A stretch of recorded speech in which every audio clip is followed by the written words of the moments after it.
Good morning, everybody. We are standing in front of the beautiful landscape picture in our not a green screen foyer. Yeah. Just thinking about how much it looks like a green screened photo backdrop, but it's been a week, a couple weeks, and one. Yeah, one. Yeah. So I don't know about maybe feels many longer, of you, but some of you are still displaced out of your house, just like I am. We've been evacuated. We were evacuated last Thursday. You were sort of in and out, but we were through drama camp. Yeah, well, no, only Friday night were we ever on the evacuation order list. Okay. And up until that point, not at all, not even alert. And then we were. And then a few hours later, they're like, oops, our bad. And so that just sort of leaves you unsettled, right? Like, what do you mean? Anyways, so that's nothing compared to what most people who have been displaced have been through. So it's just another, another story in the stories that we all have. So right. Well, it's always, as with every disaster, everything's kind of fluid and unpredictable, and you don't really know anything until you know anything, and you often just it's nothing's really settled, and so So the beautiful thing that I'm noticing is how many people want to help, how many people are ready to give a place to stay. I've received that from a family in our church, but I've seen online different people offering their B&Bs for free. It's just really neat. And over the weekend, we actually had an opportunity to help feed firefighters. So we had a group of us make sandwiches for them in the morning. It was a beautiful moment. Really great, One thing I would add to that, though, I think part of my personal observational reflection in this season has been that, because so many of you have been saying, hey, we want to help, we want to do stuff. Sometimes we get to help because of the work we've done when there wasn't a disaster. And I only offer that as an observation because it's beautiful that so many of you want to help today. This disaster is going to end, and then if you want to help for the next one, begin building relationships that put you in a good position to offer help.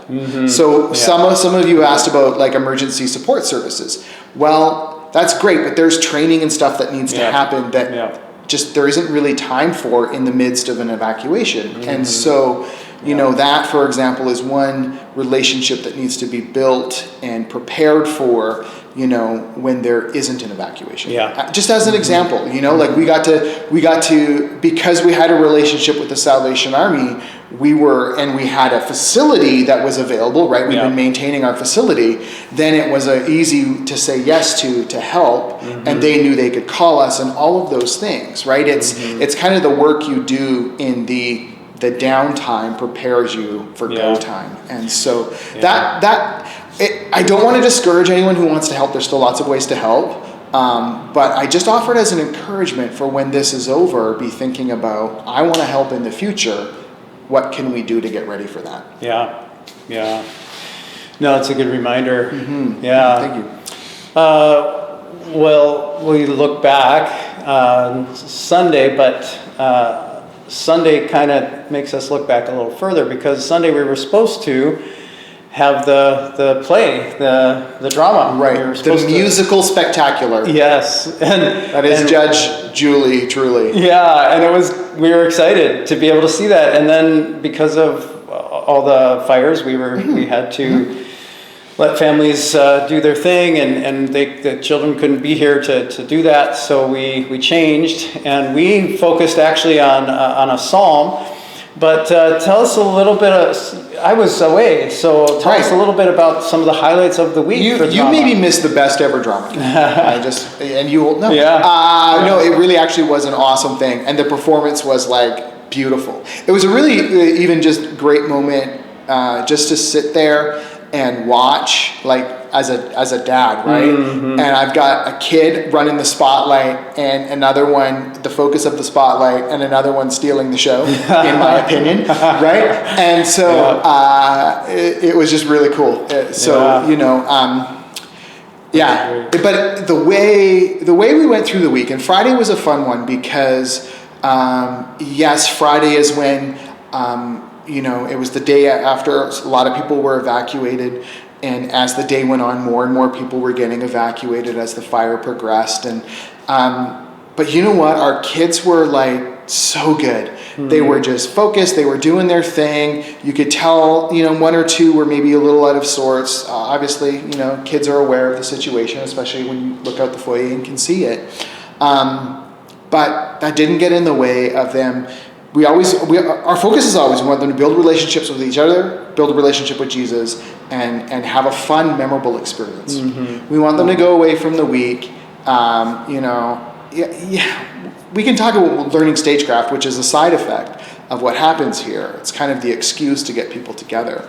But when they come away, having made a friend, grown in their relationship with Jesus, and have that like stage can be such a positive life building mm-hmm. thing where you go, oh, I had a great experience once at a church, and mm-hmm. That's what we hope for, and that happened. So in that sense, awesome. You know what? It's everything we could have hoped for in a drama camp. That's great. This one just had a little extra drama. That's all. And a little less drama because we didn't see it on Sunday. Well, and in that sense, yes, but everything was recorded. Every rehearsal, the main presentation on Friday night. And when Kevin's back from holidays, he's going to put that together so that you can watch it.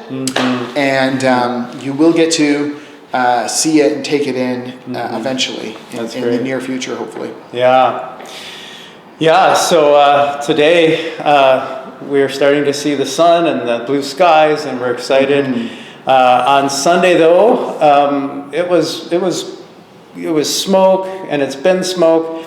And so we looked at Psalm 77. Psalm 77, basically the psalmist kind of cries out, God, where are you? Yeah. He asks questions. Will you reject me forever? Why is this happening?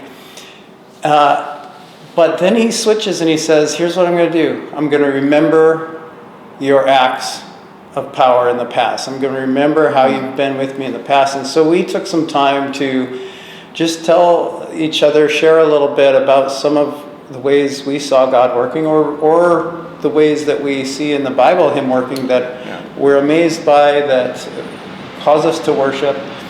And then we just, that lifts the psalmist's spirits, and it helps us remember, okay, he has been in the past, he will be again.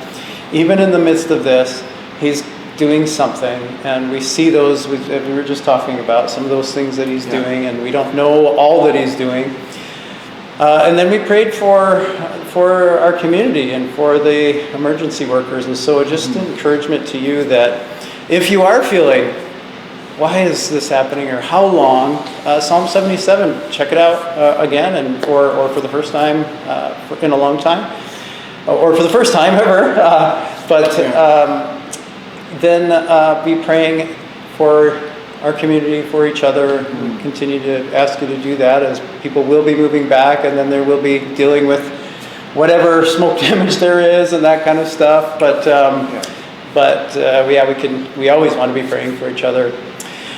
Also moving ahead, we have September 10 is the Sunday after kids go back to school. It'll be the Sunday when we think a lot of people will be back from summer vacations and everything. We're going to have a kind of a picnic at Green Bay. And so we just want to tell you ahead of time that September 10, save that date for after the morning service. Fairly soon after this morning service, we'll head down to Green Bay and have sort of a picnic and some things to do there. As a family, we want to celebrate together.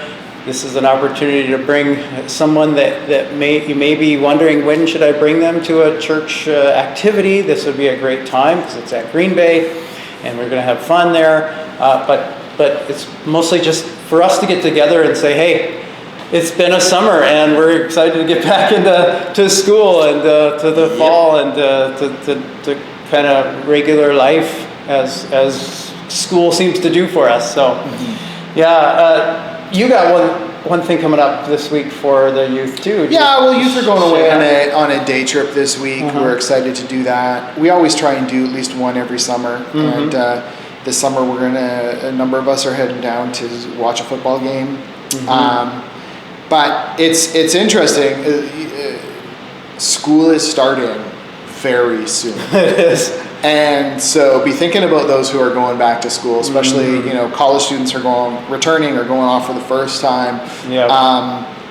If you have parents in the public schools, then you probably received an email. Like I've already been getting emails this week, right? Back to school. So, it's really easy just to kind of jump fully into like back to school mode. It's good that we have like things to look forward to, like the 10th and all of that. But we're just going to try and enjoy what little bit of summer we still have and continue to build relationships with each other and create memorable experiences, because those can be, as much as they're just our opportunities to cement the relationship that leads to further faith development. Yeah. And so sometimes it's like, it's just a fun road trip. Yeah, it is.